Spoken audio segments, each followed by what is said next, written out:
a nun who had more than 170 lives on her conscience. Power, sect, disappearances, and horrific events behind the walls of the convent. Sound like a movie script? This is a true story that happened in Greece 70 years ago. Mother Mariam was the superior of a place that inspired fear among local residents. Screams often came from inside it, and rumors of mysterious disappearances grew all around. The official allegations? 177 victims. But that's only part of the dark tale. Was she a ruthless leader? Or was she a victim of propaganda?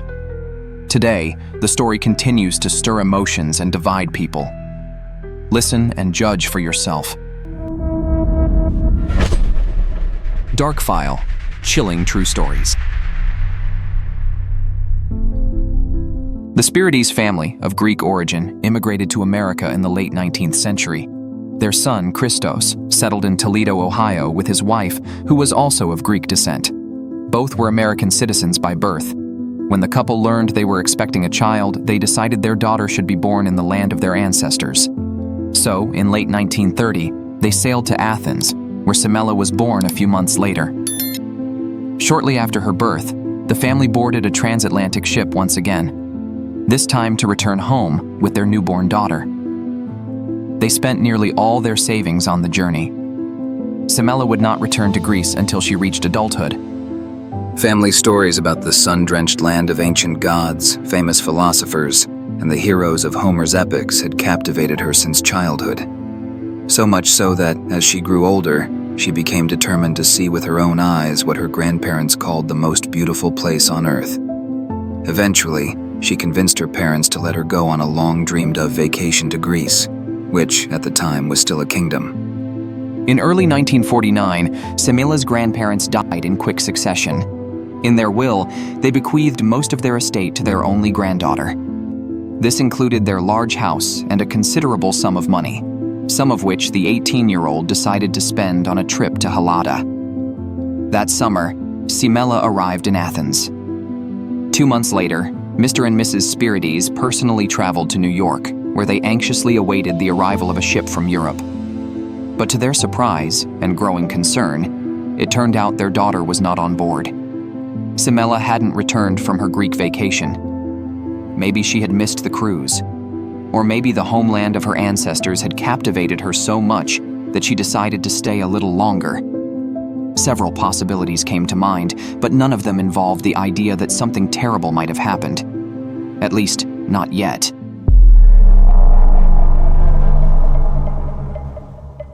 But the months went by. More ships arrived from Greece, and Semela wasn't on any of them. No letters came, no explanation. Late that autumn, her father decided to travel to Greece himself to bring his daughter home. In search of her, he crisscrossed Athens, asking questions and following any lead. But Semela was nowhere to be found. In desperation, he turned to distant relatives, family he had never actually met. He figured he had nothing left to lose. Maybe Semela had heard about them from her grandparents and decided to stay there for a while. These relatives lived in a small coastal village called Thalassa, about 30 kilometers from Athens.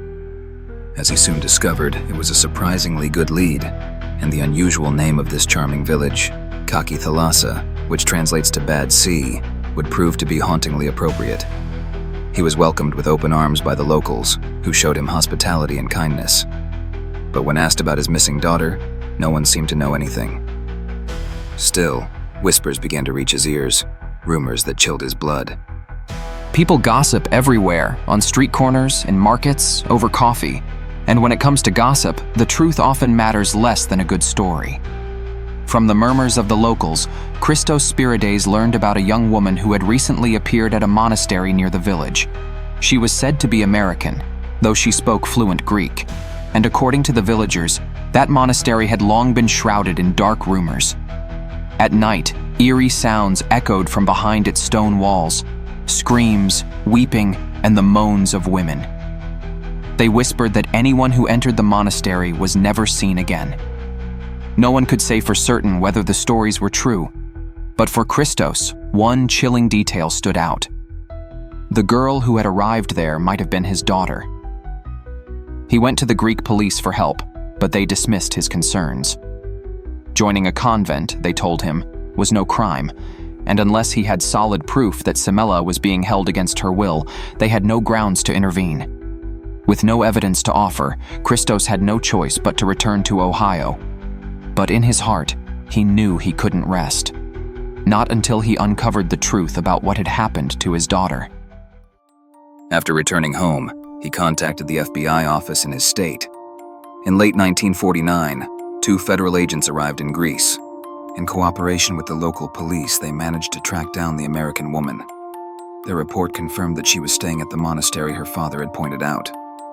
It turned out that Semela had entered the monastery of her own free will. What's more, shortly after joining, she transferred the property she had recently inherited from her grandparents, along with all her savings, to the head of the monastery, known in Orthodoxy as the Igumenia. The young woman also refused to accompany the FBI agents back to the United States. Sources remain silent on whether she ever saw her parents again. However, her case brought the Greek police face to face with troubling rumors about the monastery. According to one of them, a group of villagers, disturbed by high-pitched screams coming from within the monastery walls one night, decided to investigate. After drinking enough to bolster their courage, they managed to sneak inside unnoticed. In one of the rooms, they found an elderly woman, completely naked, filthy, emaciated, and chained to the wall with iron shackles. She was the source of the screams. The men tried to free her and take her outside, but the woman refused any help. She didn't even want them to remove the heavy chains. Instead, she insisted that through physical suffering, she was drawing closer to God. We wanted to get to the bottom of it, but to launch a proper investigation, we needed an official report of a crime, and there wasn't one, because the locals refused to talk to us about anything. Their silence tied our hands. Without their cooperation, there was nothing we could do. The situation changed dramatically in March 1950, when a letter from a woman named Helena Pappas arrived at the Athens prosecutor's office. In it, a desperate Pappas reported that her mother, after being admitted to a convent near the village of Kaki Thalassa, had been coerced into signing over all her property. The person responsible, according to the letter, was the convent's superior, a woman named Mariam, who also used the surname Pappas. Helena insisted that her mother would never have done this voluntarily. The letter went further. It accused the convent's leadership of using threats and blackmail, not just against her mother, but also against numerous others within the community. The prosecutor quickly passed the complaint to the police, and for the first time, authorities had a solid pretext to open an official investigation. It didn't take long for the first disturbing revelations to emerge. Facts that implicated not just the infamous Orthodox monastery, but especially the controversial nun at its center. She was around 17 years old when, in 1900, she left her job as a factory worker to enter a convent. There, she changed her name from Marina Soulakiotou to Sister Mariam.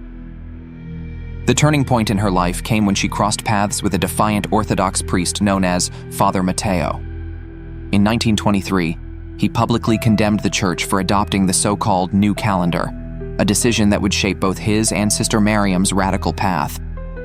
Father Matteo opposed the reform introduced by the Greek Orthodox Church, which replaced the traditional Julian calendar with a revised liturgical calendar.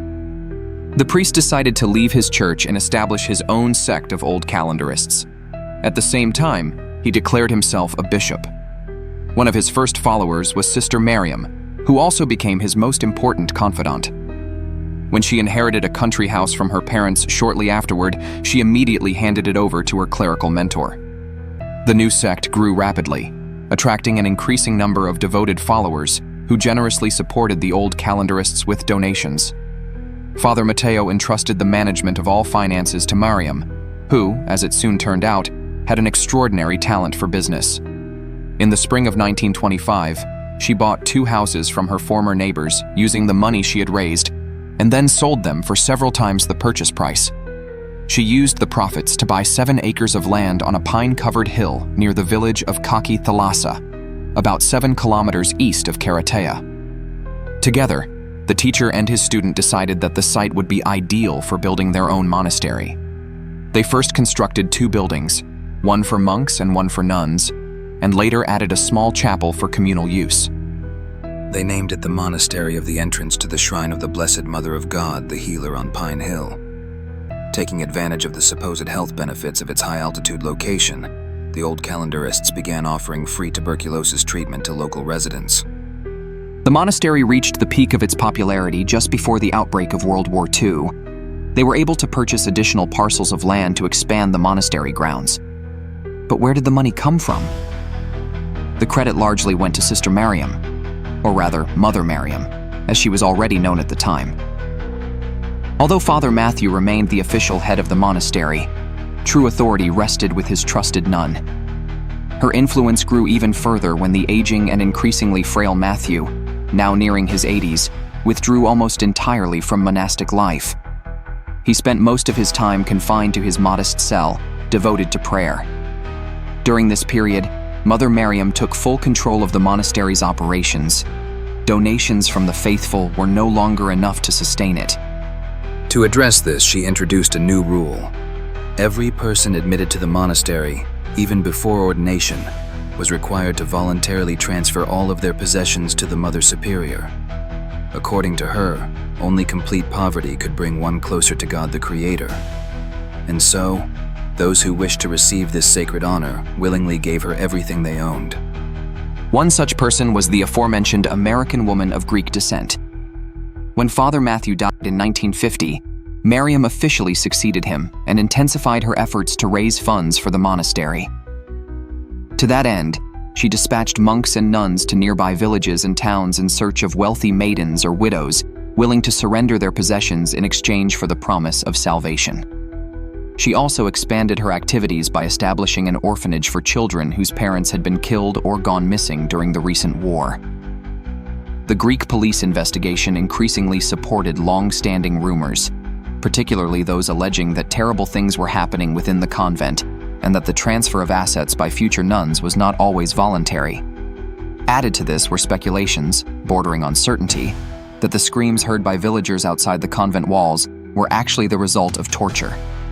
Authorities decided not to wait any longer. On the night of December 4th, 1950, a special unit of 85 police officers stormed the monastery. They were accompanied by an investigating judge from Athens, a deputy district attorney, and several doctors as a precaution. We first came across several rooms where small children were sleeping, nearly 40 of them in total. We decided to evacuate them from the facility immediately. To do so, we had to forcibly remove them from the arms of the nuns present. Although doctors described the children's overall condition as generally good, we concluded they would be better off in a secular orphanage. Several women were also freed that night. They were found in the basements, naked, visibly malnourished, dirty, and ill. Some were chained to the walls with heavy iron chains. Authorities hoped their testimonies would provide definitive evidence of the sect's criminal activities. However, things did not unfold as the Greek prosecutor's office had anticipated. All the freed women insisted they were in the cellars entirely of their own free will. They claimed that through self-mortification and physical suffering, they sought to draw closer to God.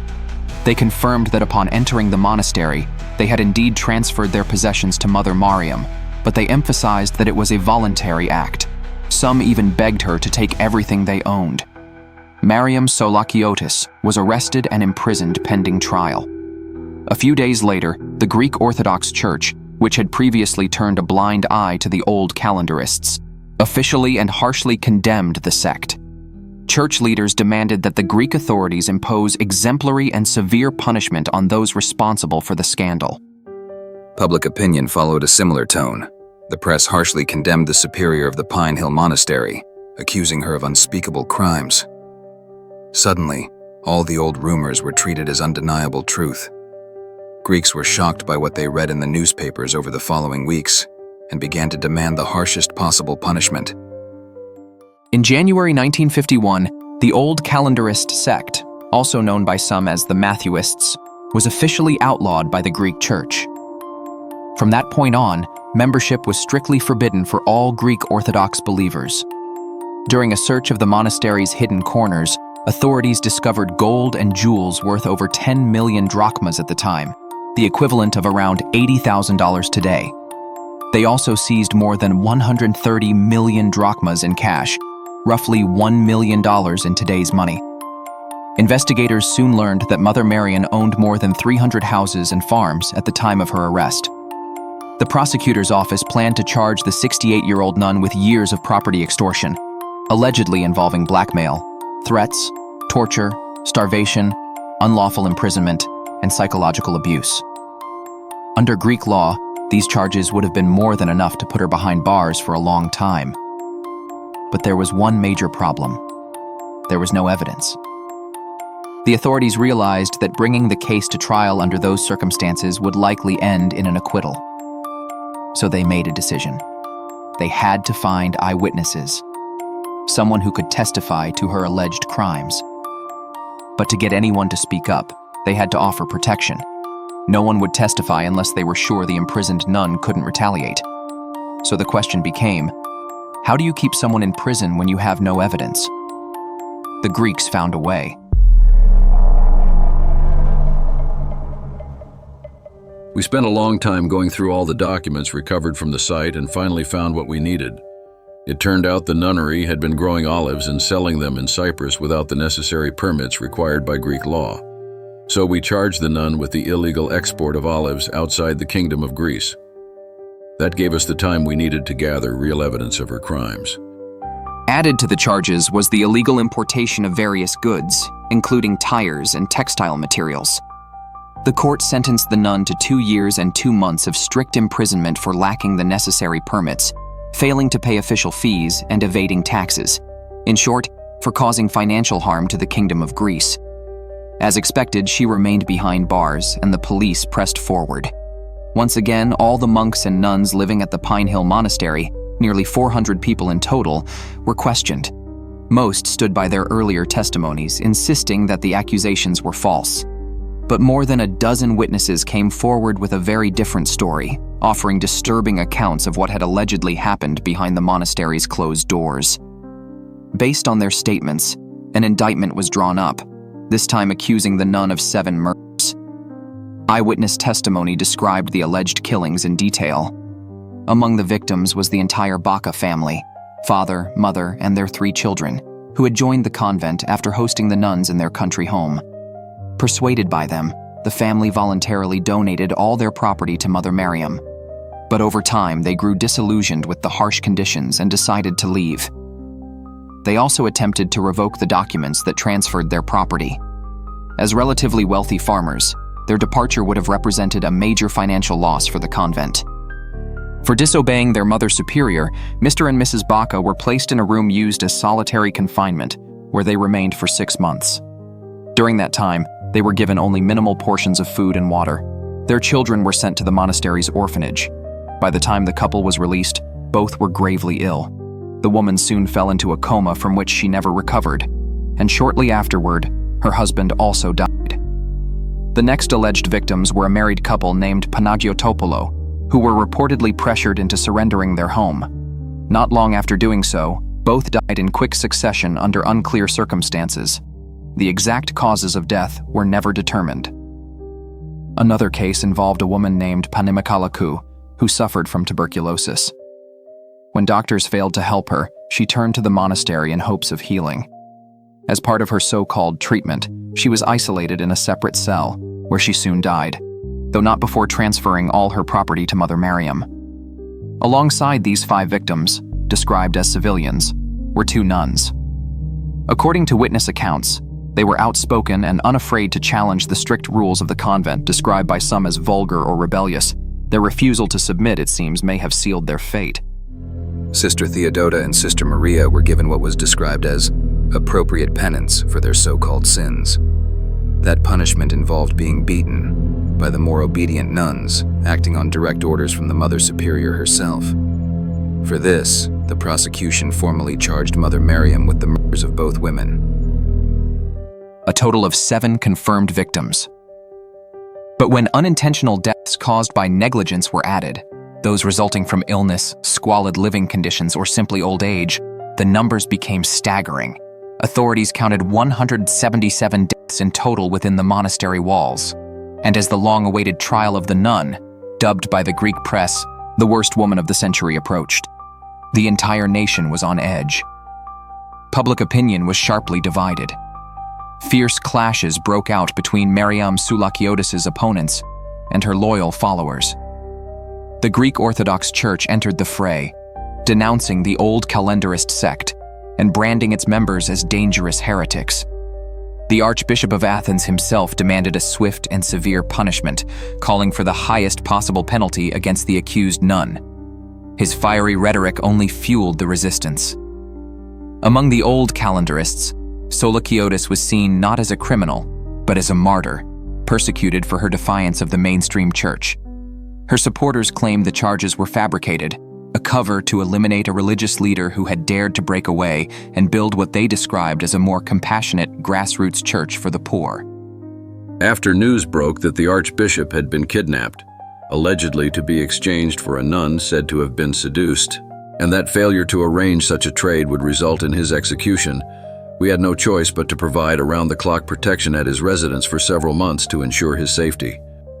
This information even reached the United States, and in the final week of February 1951, the most popular newspapers along the East Coast covered Greece's internal turmoil in detail.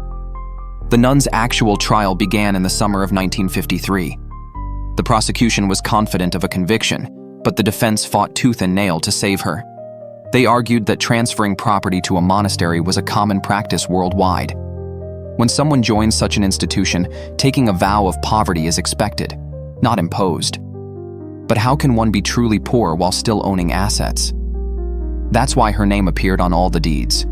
The monastery lacked the legal standing required in the Kingdom of Greece to hold property directly, so by law, any property in her name effectively belonged to the convent. As Mother Superior, she was the highest authority, and thus it was only natural that she signed all official documents. Her defenders worked tirelessly, also highlighting her service during World War II. They even submitted a letter from a British field marshal, commander-in-chief of Allied forces in the Mediterranean, personally thanking her and the convent for their aid to British soldiers stationed in Greece during the conflict.